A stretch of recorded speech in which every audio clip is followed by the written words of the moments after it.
The Galaxy S25 series launch is just around the corner, about a month away, to be precise, and, as expected, Samsung is back at it with its processor dilemma. Reports confirm that the Galaxy S25 will pack the Snapdragon 8 Elite, not the much-hyped Exynos 2500. Now, don't get me wrong, the Snapdragon 8 Elite promises excellent performance and efficiency, setting a gold standard for flagship usability. But here's the twist.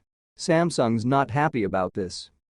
The company has a love-hate relationship with Snapdragon because relying on Qualcomm hurts its bottom line.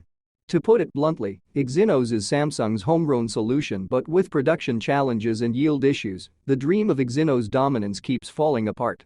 Profitability suffers when Qualcomm chips become the default, and Samsung just can't let that happen. Now, here's the kicker. The Exynos 2600 is reportedly in the works for the Galaxy S26 series. Rumors suggest Samsung has been grinding to fix issues in its foundry's advanced node processes. At one point, there were whispers that the Exynos 1600 was dead in the water, but surprise, development is alive and kicking. Why? Because Samsung needs Exynos in its Galaxy S flagships. Here's how this processor split will likely play out. Snapdragon 8 Elite, 2nd Gen, for markets like the US, Canada, and China. Exynos 2600 for Asia and Europe. And then there's the wild card. The Ultra model. If history repeats itself, Samsung could exclusively equip the Ultra with Snapdragon across all regions. But wait, it gets more interesting. There's buzz about a potential rebrand.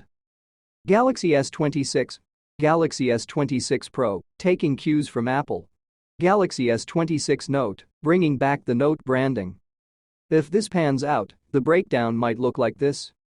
S26 Pro, Exynos 2600, S26 Note, Snapdragon 8 Elite, 2nd Gen. Now here's the problem.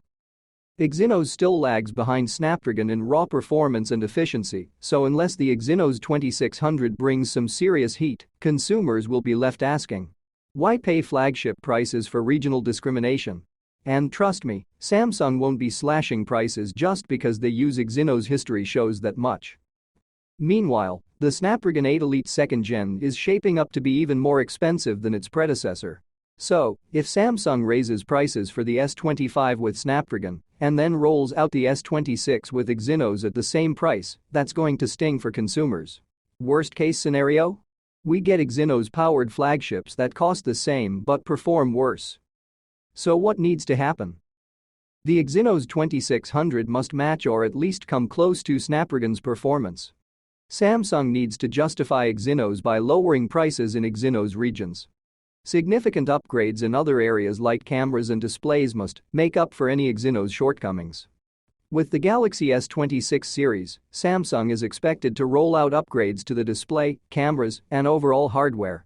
But will that be enough? What do you think? Is Samsung's processor split hurting its flagship line, or are the other upgrades enough to compensate? Drop your thoughts in the comments. Let's see where Samsung takes the Galaxy S26 series. Thanks for watching.